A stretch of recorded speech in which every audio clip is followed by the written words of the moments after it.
Foundation.net to find out more.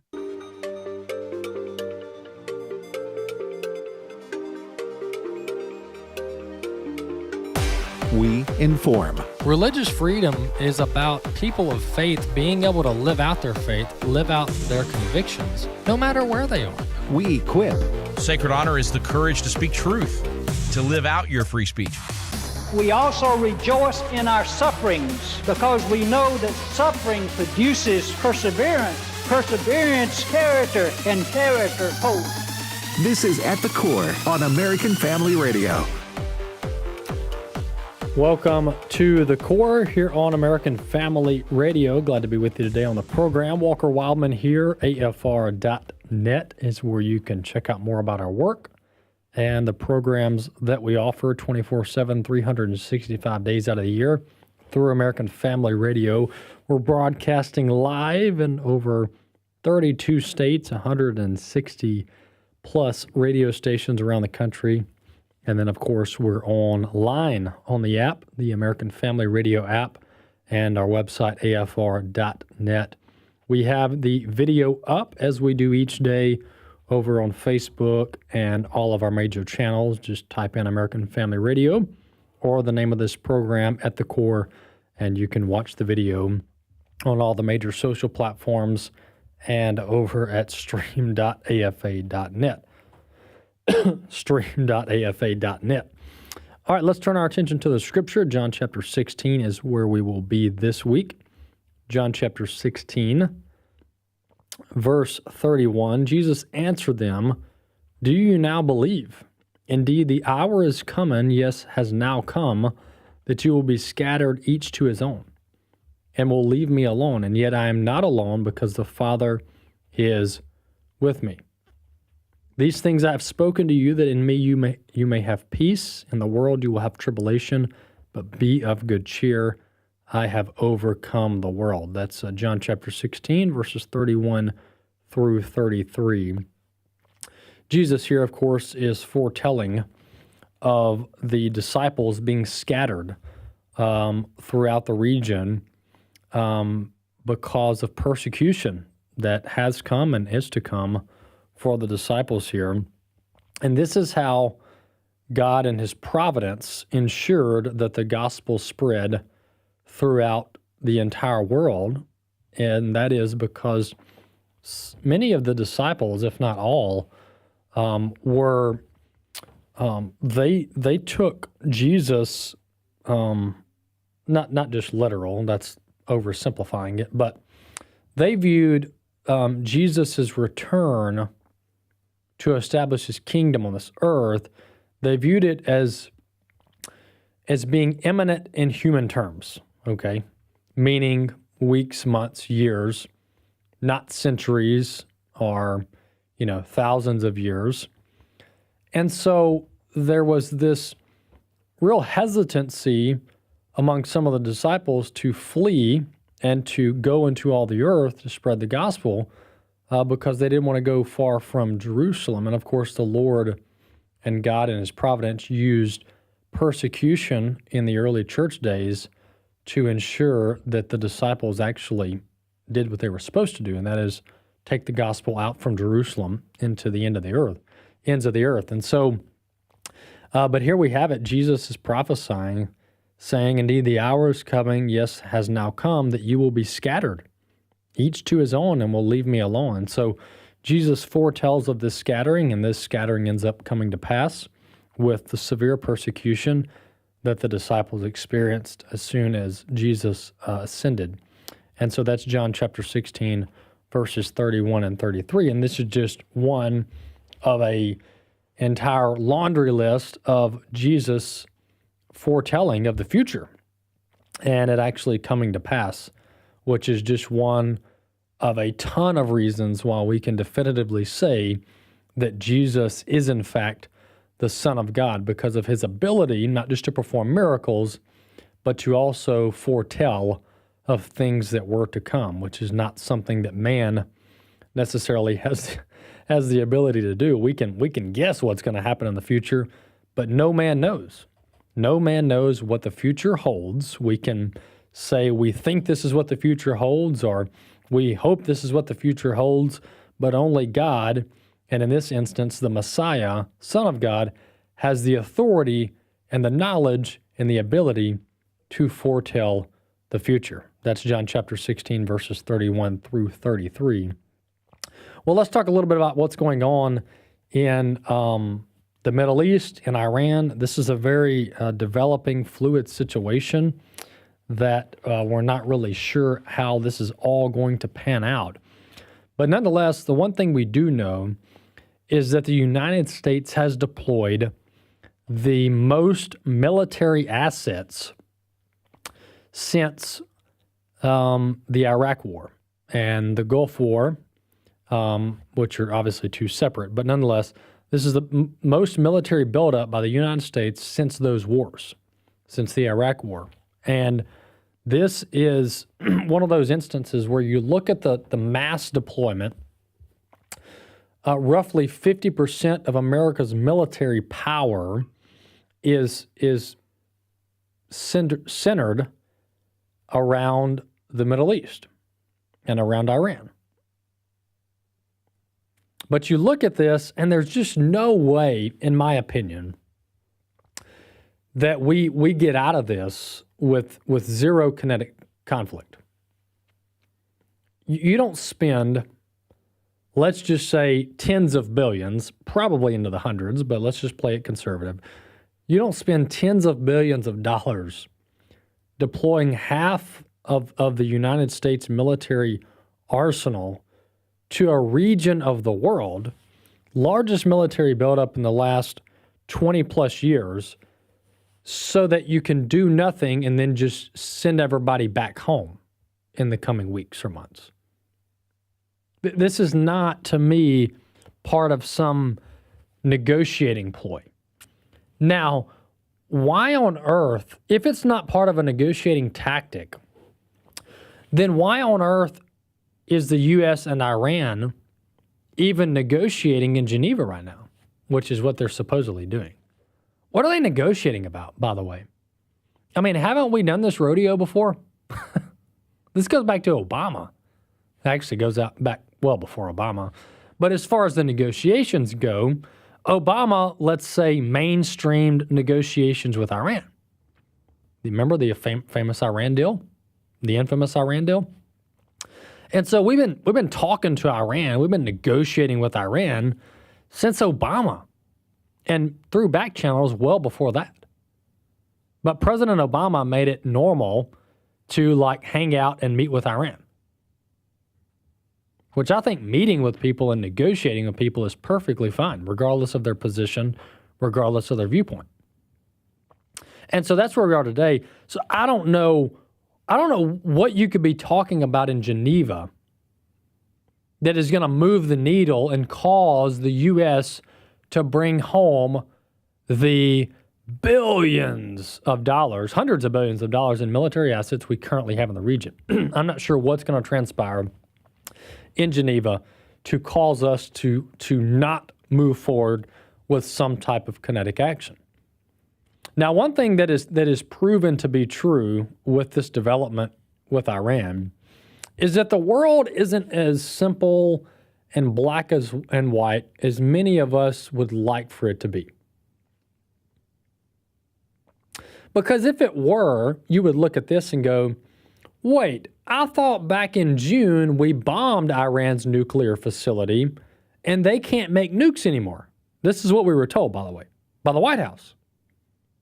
We were told that the U.S. military and it was either the B-2 or B-52, I think it was the B-2, bombers went over to Iran in the dead of night, bombed their top nuclear research facility, and set them behind a decade in their nuclear program.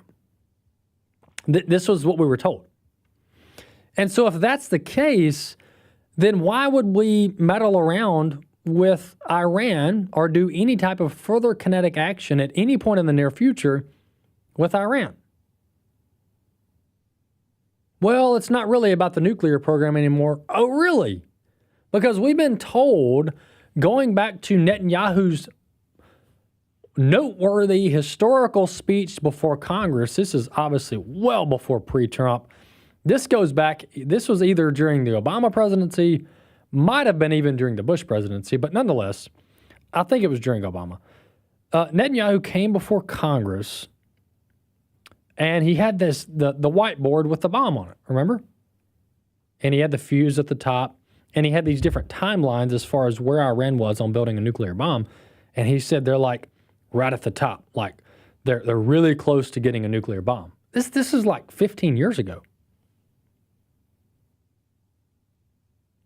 And then now we're told that they're close to getting a nuclear bomb. Witkoff told the media that Iran was like a week away from having a deployable bomb. Now, he didn't use the word nuclear, so I don't know what he's talking about because they've got ballistic missiles now. They're sending ballistic missiles over to Israel. They were doing that 6 months ago.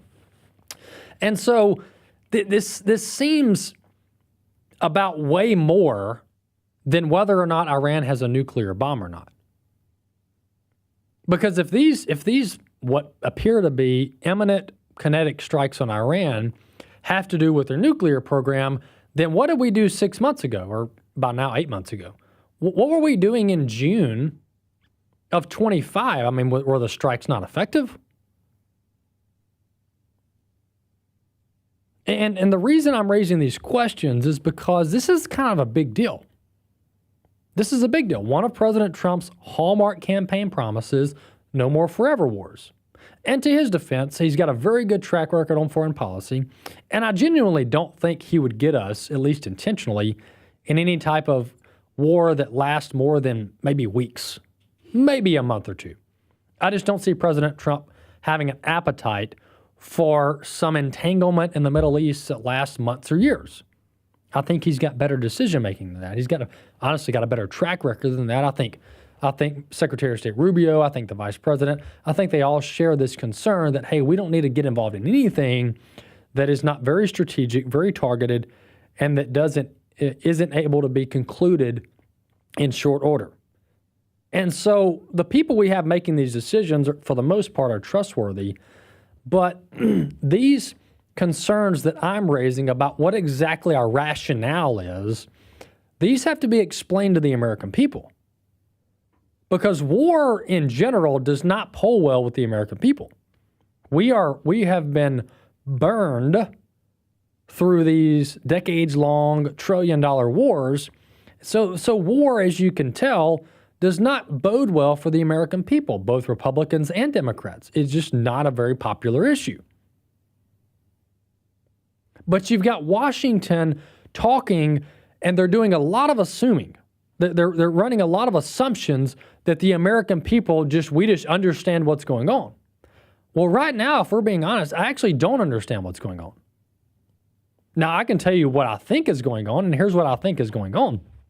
I think the Iran play has something to do with a larger picture and a longer window than we're being told. I don't think this is about Iran and nuclear weapons. If we want to take out the nukes, we send in the CIA, we send in SEAL Team 6, Israel sends in Assad, and we just assassinate people. This is what we do, like it or not.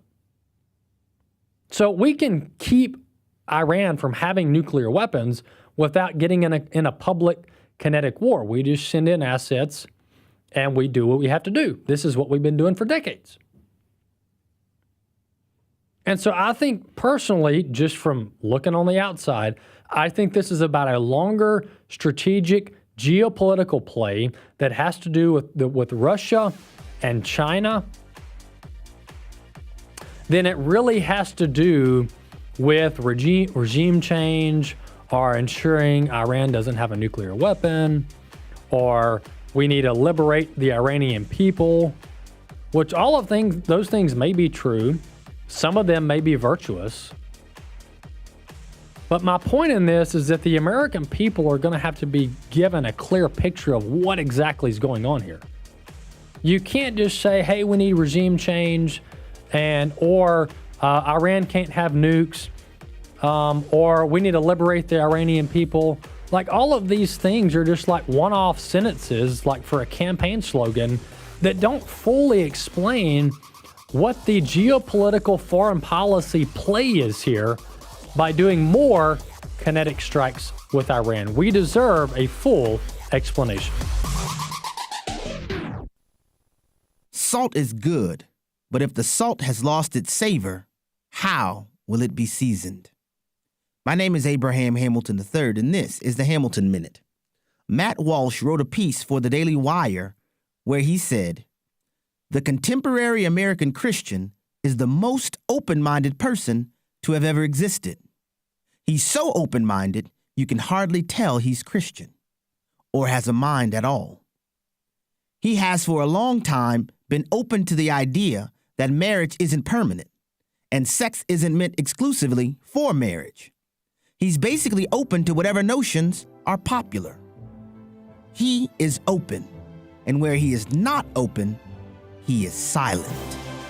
Listen each weekday from 5 to 6 p.m. Central for the Hamilton Corner with Abraham Hamilton III, Public Policy Analyst for the American Family Association.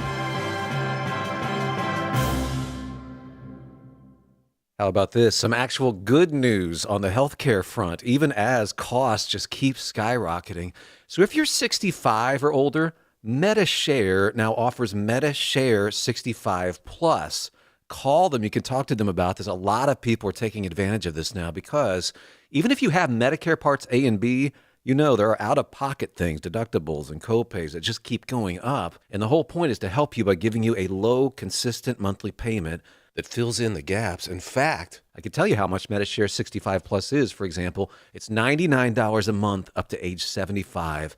It keeps costs under control. That helps with peace of mind. MediShare is trusted too. It's been around for 30 years, and it's a community of people who help each other. Business owners, retirees, pastors, teachers. People love being part of it. Here's the number you can call now. They are easy to talk to. Call 833-45-BIBLE. That's 833-45-BIBLE. 833-45-BIBLE.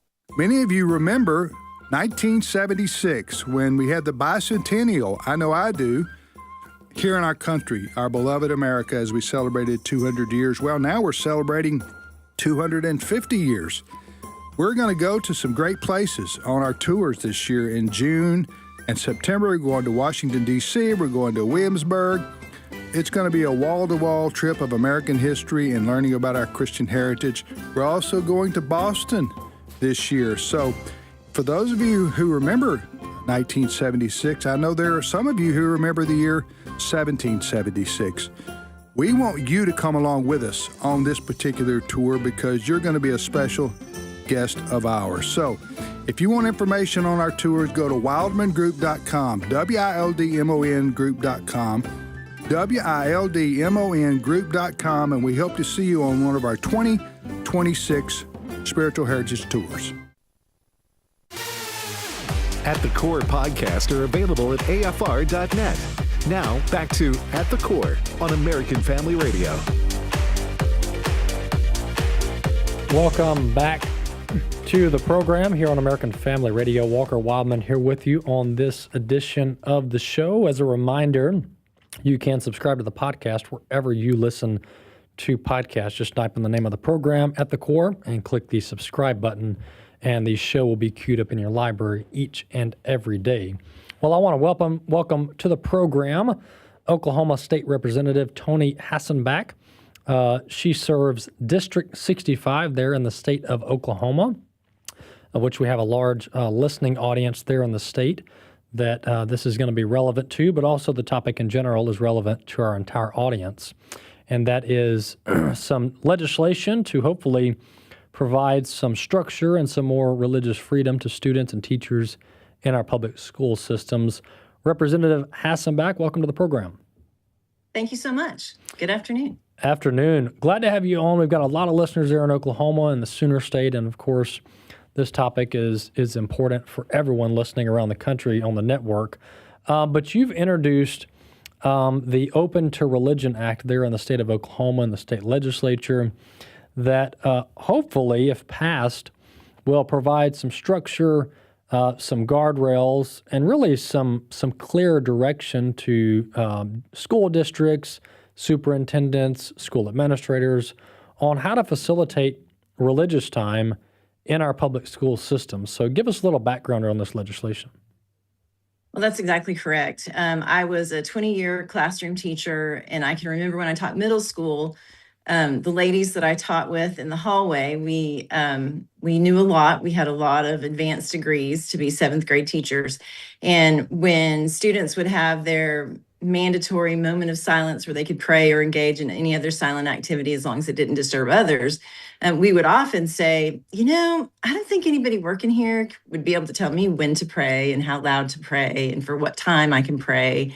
And I think that statement in our lives as classroom teachers was just a reaction to maybe what outside groups were telling schools at the time they should do to keep from being sued. And so I think this bill provides a great deal of guardrails to allow schools to understand the fundamental First Amendment rights that children have. And every time I talk about this, I talk about, I used to keep this a secret, but now I don't. I talk about how when students' First Amendment rights are challenged by the Supreme Court, the majority of cases find in favor of the student.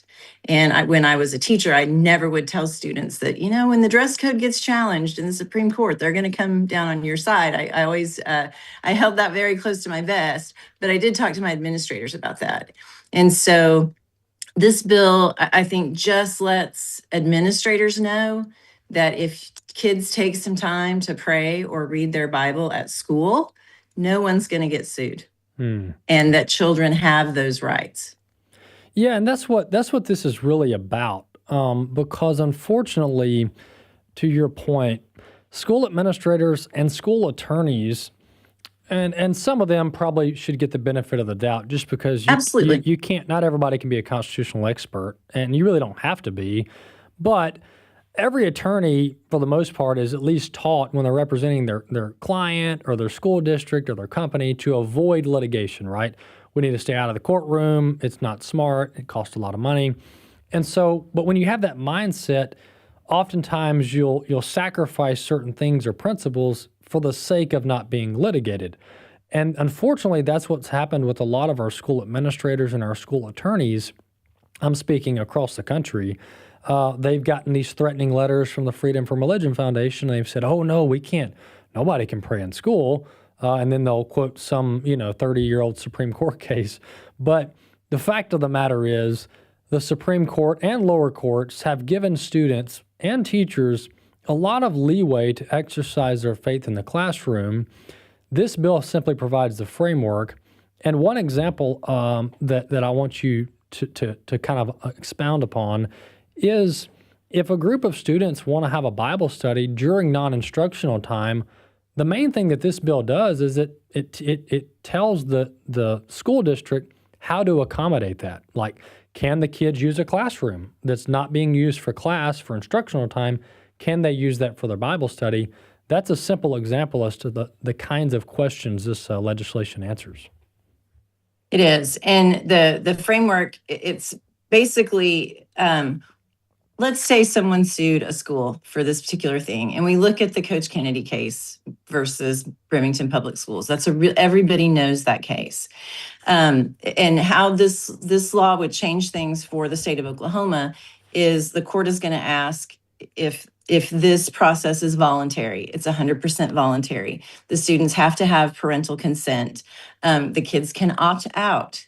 We make sure that the East Side Church and the West Side Church, those kids don't have to listen to each other's message. The people within those groups of students praying are protected from anybody else's message other than the one that their parents want them to hear.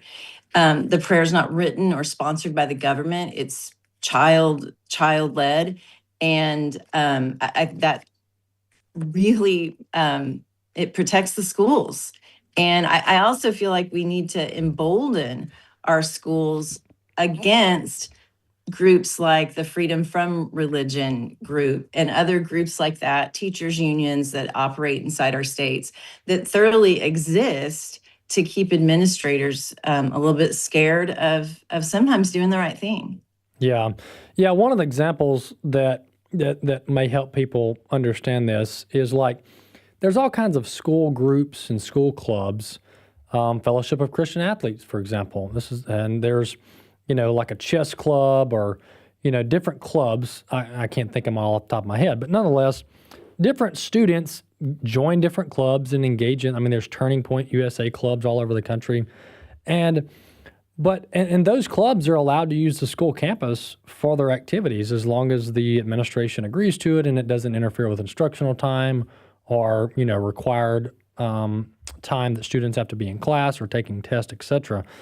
And so, but if someone today were to ask to have a Bible study on campus during non-instructional time, there would be like all kinds of hoops and all kinds of questions, and it would be overly complicated to try to accommodate that because all the lawyers would be going, oh no, we can't do that. The fact of the matter is the Supreme Court and lower courts have affirmed that religious time can happen on public school grounds as long as it's, as you said, student-led and doesn't interfere with instructional time. And so this bill that you've helped introduce is just providing that framework, giving administrators in schools the easy way to do this, the legal way to do it without running into any constitutional questions. And so it's a very, very important piece of legislation. Where is this bill in the state legislature in Oklahoma for our folks maybe that are Oklahoma voters and residents?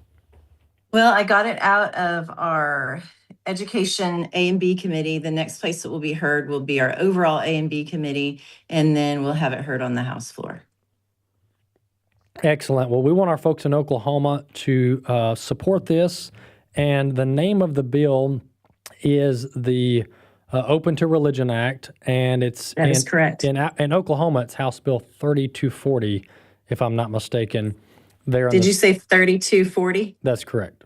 Am I right? Yes, it is. Okay, Yes. perfect. I'm glad I didn't have that wrong because we've got the bill going on in multiple states right now, so it's easy to get those bill numbers wrong. Representative Hassenbach, thank you so much for coming on the program. We appreciate your work, and I just got to give you a pat on the back, if you will, for bringing this bill up, for pushing it through your committee. This is a big deal, and if it weren't for folks like you pushing legislation like this, there wouldn't be a lot of hope. So thank you for your courage and doing the right thing here. Well, absolutely. I used to let kids read their Bible in my classroom, and I told them if anybody told us we couldn't, I had a Supreme Court handbag and I was ready to go. So Excellent. This is an easy one for me. Yeah, we've got to have fighters like you, though, because not everybody has the clarity and the boldness that you do. So we've got to make it contagious. Representative Harness from the state of Oklahoma, serving District 65. Thanks so much for coming on the program. Absolutely. Thank you. Absolutely. Well, there you have it, the Open to Religion Act there in the state of Oklahoma. We're pushing this in multiple states, but it provides framework for schools to follow to allow religious time and Bible studies in public schools.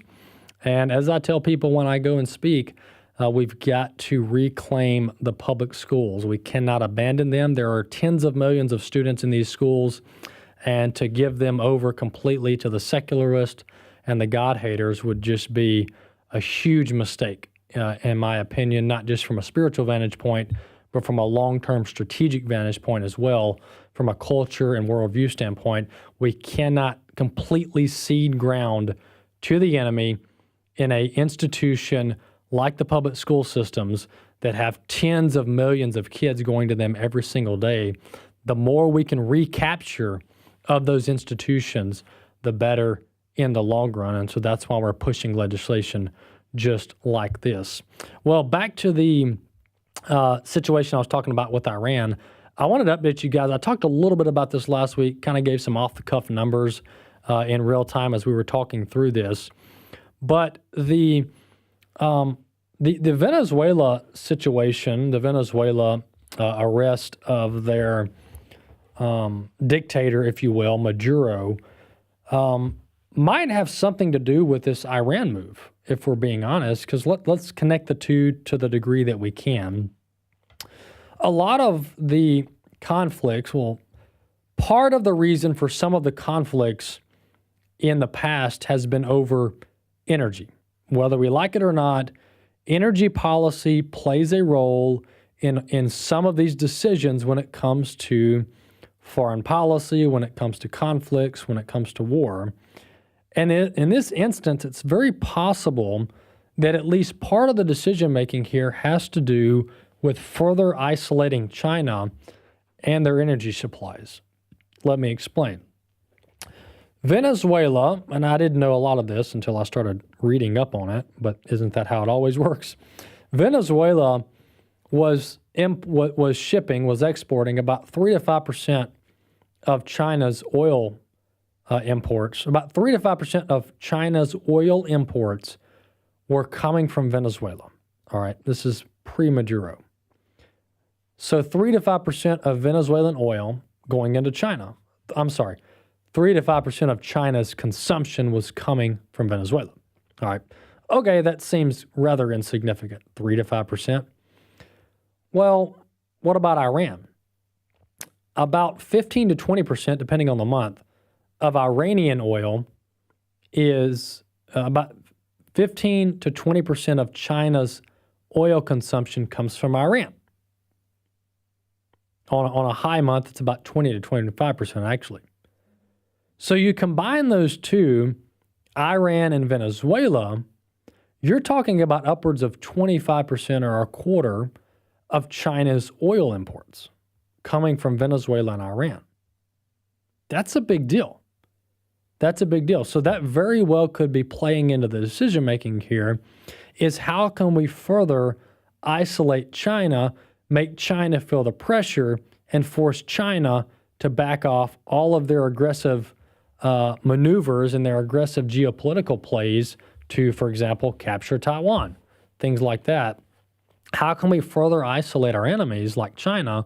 Well, you start interrupting their energy supply, or at least intercepting it, and having leverage and control over it.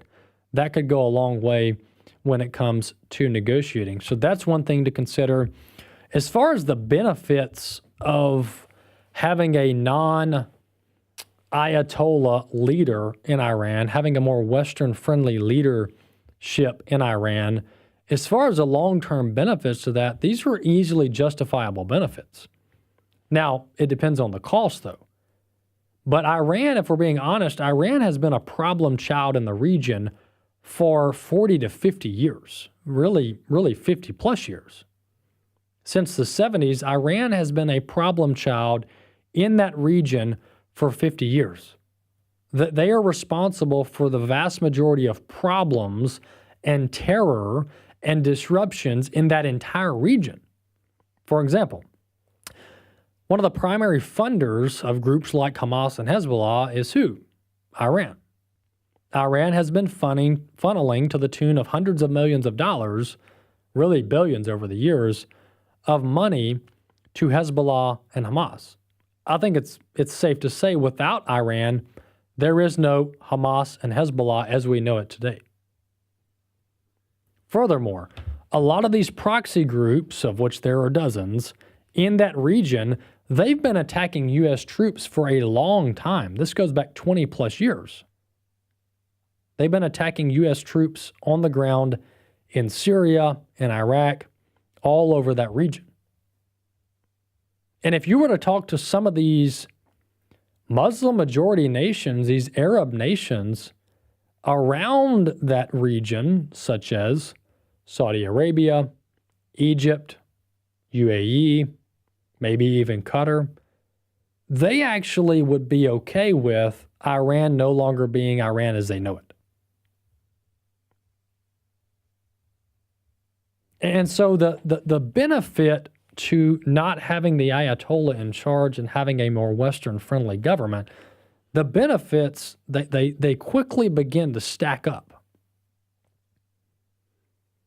Israel wouldn't have to worry about it anymore. They wouldn't have to worry about at least Iran sending over ballistic missiles to hit Israel or funding Hezbollah and Hamas.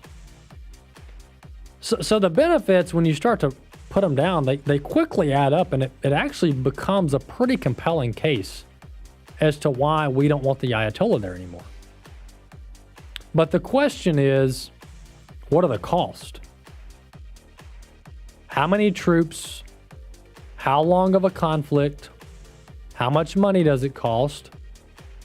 What are the casualties? All of these things begin to add up to where that laundry list of benefits quickly begins to be challenged by what the cost might be to achieve such change. We'll be back in a few.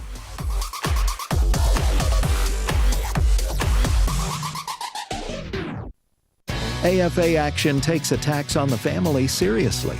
The enemies of the family constantly employ new tactics to try to sneak past our radar. They know if we stand together, their evil plans will fail. Your gift to AFA Action allows us to stay vigilant against their onslaught. And if you give this month, you'll receive access to the Cultural Institute video When Your Faith is Illegal by Frank Harbor on AFA Stream as our thanks. You can make your gift today at afaaction.net. Do you believe in the absolute inerrancy of God's holy word? Do you believe in the power of the Holy Spirit to radically change lives and empower us to live like Christ? At Wesley Biblical Seminary, we believe God is raising up a movement of people across our nation and across the world. And if you believe these are the kinds of pastors we need leading our churches in the future, we invite you to learn more about partnering with us through giving. Learn more about Wesley Biblical Seminary at wbs.edu today. For over 40 years, American Family Association has stood for righteousness and God's truth in our nation. American Family Association Executive Vice President Ed Vitagliano. AFA is here every day fighting for the future of America, and praise be to God, we're making a difference. One important way you can join us in the battle is through a charitable gift annuity with the AFA Foundation. The charitable gift annuity benefits you, and it benefits the culture-transforming work of American Family Association. Contact the AFA Foundation today to learn how you can shore up permanent income for your retirement years while supporting American Family Association. A charitable gift annuity helps you, and it allows AFA to impact America for generations to come. Phone 800-326-4543, extension 345. That's 800-326-4543, extension 345. They're coming for your family, not with guns, not with armies, but with laws, with lawsuits, with ballots and bureaucrats. Parental rights are under attack. Marriage is being redefined. Your values, they want them silenced, and they're counting on you to do nothing. But here's the thing, we're not backing down. I'm Walker Wildmon, and AFA Action is in the fight, in the legislature, in the courtroom, and at the ballot box. We're stopping bad legislation, we're challenging activist judges, and through iVoter Guide, we're helping Christians vote like it matters, because it does. Thousands of families are already standing with us, and I believe the American family is still worth fighting for, but we can't do it without you, and we need your help today. Visit afaaction.net right now. Give today. Join us on the front lines, because the other side isn't slowing down, and neither can we. afaaction.net. Your voice, your values, your vote. This is At the Core on American Family Radio with your host, Walker Wildmon.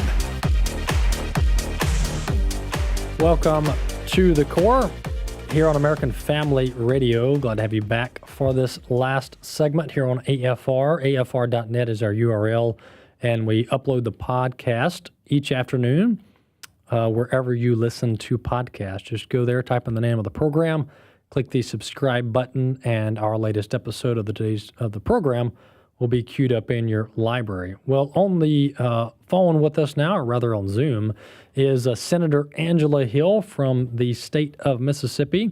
She represents District 40 here in Mississippi and has been a guest on the program before. Senator Hill, welcome back. Glad to be back.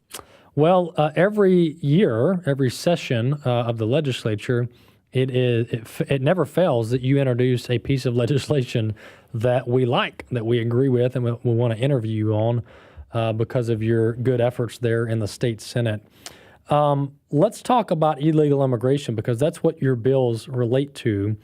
And anybody who's been paying attention over the last 12 to 14 months has seen that various states around the country are refusing to cooperate with the Trump administration, with the federal government, to not only aid in mass deportations, but also just simply aid in ICE enforcement actions on very violent people, very terrible people, some of them rapists, murderers, drug dealers, cartel members, etc.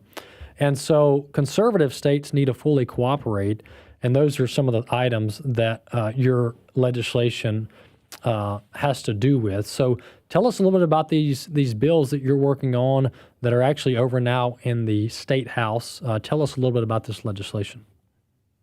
Well, everyone, needs to remember that the number one issue that got Donald Trump elected was illegal immigration. I think that's probably the most prevailing issue. The open borders, the chaos, the rapes, the murders, the human trafficking. I think, folks saw that as an answer to get Donald Trump back in there to try to undo all the chaos that Joe Biden and his minions created over the time, that he was in office, intentionally created, and, gave the lie to people that Congress would have to act to close the borders. And then Donald Trump, no sooner than he's, inaugurated, he's got the borders closed without Congress. So red states like Mississippi really should do everything that they can to cooperate with ICE and to help get these illegals deported and back to their countries, because, it makes us safer. It saves our state money. And, the prevailing argument, that you hear amongst Democrats and even some Republicans is, well, that's a federal issue. We need to just let the feds handle that, but, on the flip side, should our Department of Environmental Quality just stop doing anything in the state of Mississippi as far as, if toxic waste is being dumped in the water, should they just stop doing everything because we have an EPA, let the EPA handle it? That's a good analogy. We have to cooperate, and we have to make sure that all of our law enforcement agencies are cooperating, because we do know that we have some across the state that do not want to cooperate and, basically would just rather pretend like that the problem with these criminal illegals doesn't exist, even though we have all these arrests in Mississippi, these high profile arrests from some of these violent sex offenders and drug traffickers and human traffickers across the state. So I have two bills. One, Senate Bill 2114 is in the House Judiciary A Committee with Representative Joey Hood. And the bill does three things. The first thing the bill does is it requires our Department of Public Safety to interact with the federal government and all the data that the federal government has, for them to compile that data, and so that we will know in Mississippi, who is here illegally, what the feds know, and we will have a database that, we can go from to try to work from the top down and try to help the federal government get the worst of the worst out of here and cooperate with them. The second thing it does is it makes illegal immigration a state crime, for which if someone comes directly to the state from the water or from an airplane from a foreign country and lands in Mississippi, that creates a new crime, a new felony. We believe that this will be upheld if it's challenged. And the one more thing that the bill does, it requires a 287G agreement with all our law enforcement, with ICE, to make sure that they are cooperating with the federal enforcement agencies. And then it also enhances the penalties for someone who comes in and commits a crime while they're an illegal alien in the state. And all that is deterrence to help us have a policy in place that makes illegals not want to come to Mississippi, not want to come here to commit their crimes, and put the burden on our law enforcement to have to deal with them. So I think the more teeth that we have in the law for our law enforcement to cooperate with ICE and to focus on illegal immigration, the better off our citizens are and the safer our citizens are in the state of Mississippi. The 287G provision gets me the most excited here. And don't get me wrong, it's all good. The entire bill is good. We're talking about Senate Bill 2114 that Senator Angela Hill helped pass through the Senate and author, and then it's over in the House now in Judiciary A Committee.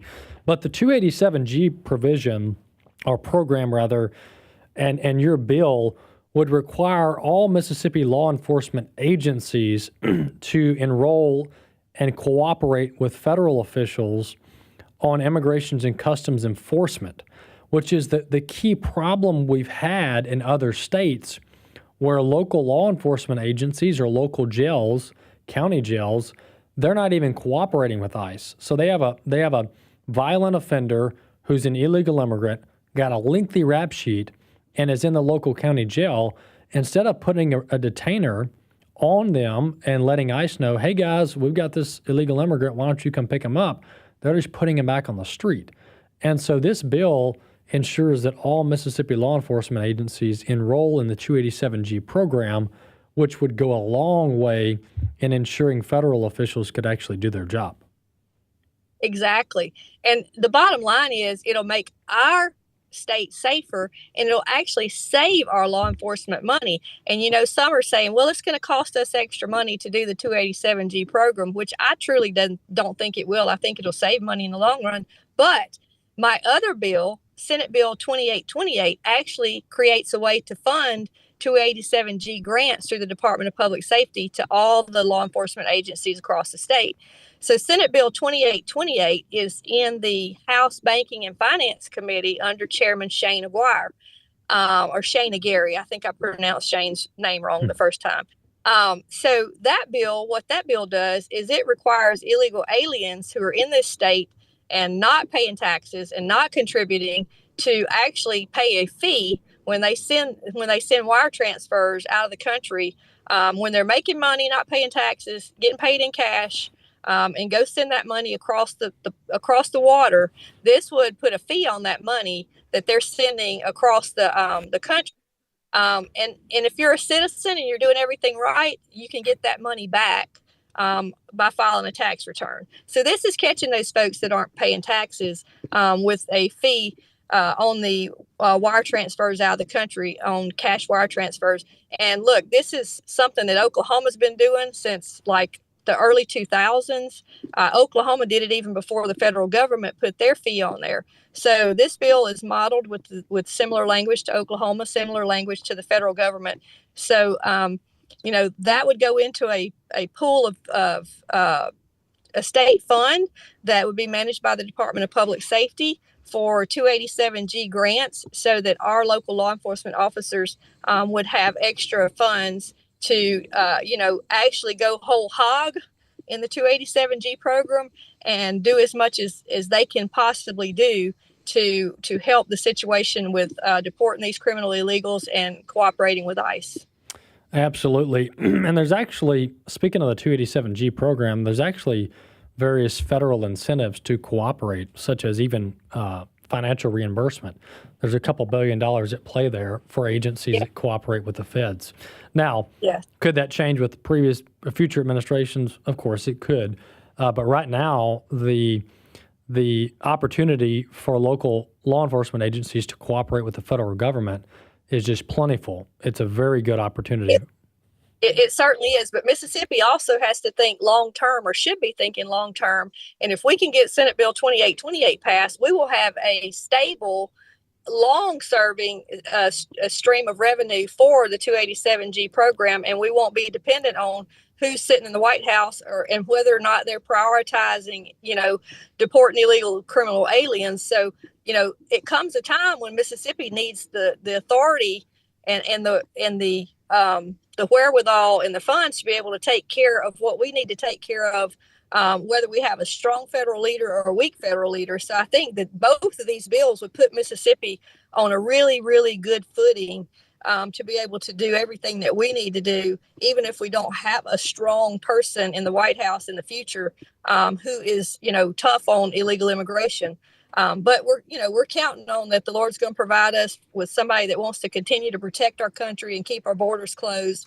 But we have to, you know, do our due diligence to make sure that we're both cooperating with them and helping ourselves if we don't have as much help from the feds in the future.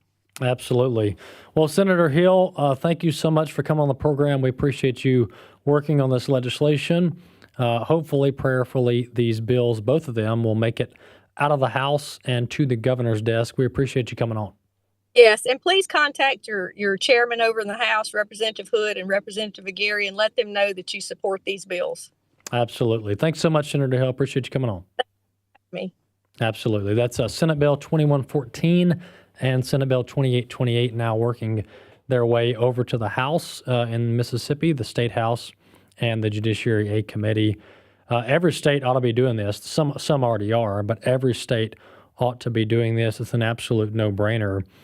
Between the 287G program, which is it should be happening with every law enforcement agency, but unfortunately it's not.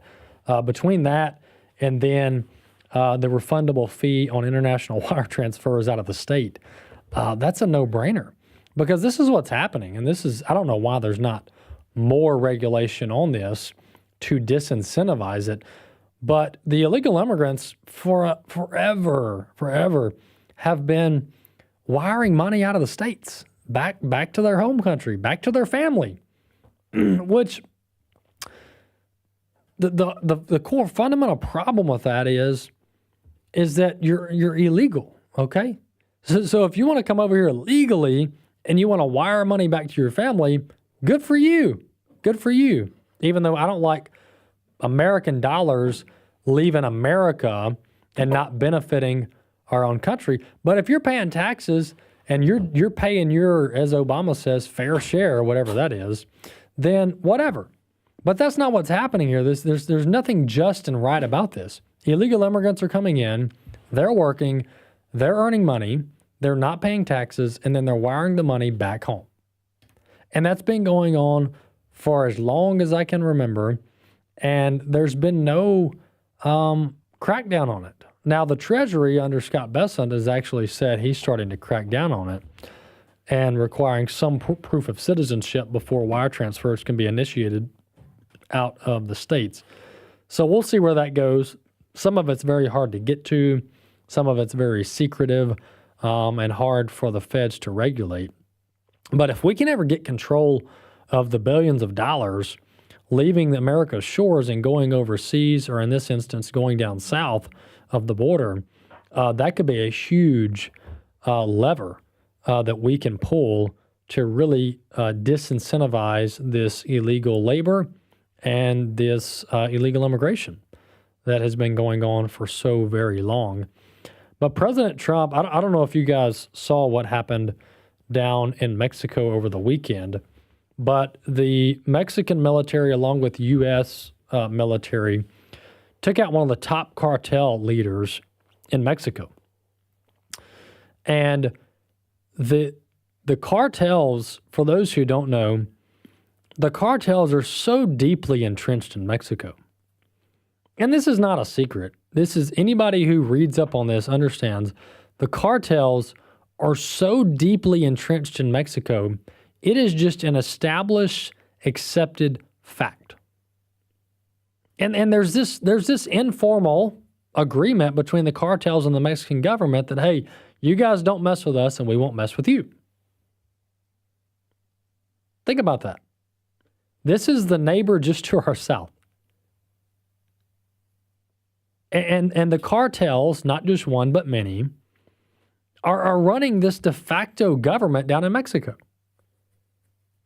And no smart Mexican president would dare challenge the cartels because they will be, to use lingo, they will be knocked off quicker than they can even say knocked off.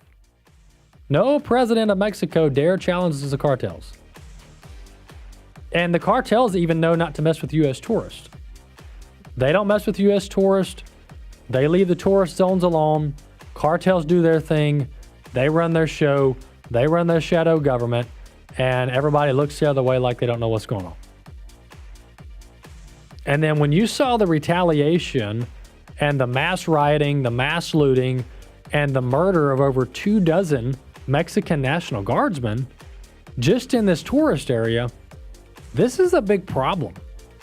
And our leaders are going to have to address this because we cannot have such a corrupt government and society as our southern neighbor and keep ignoring this. This has to be fixed. We'll see you next time.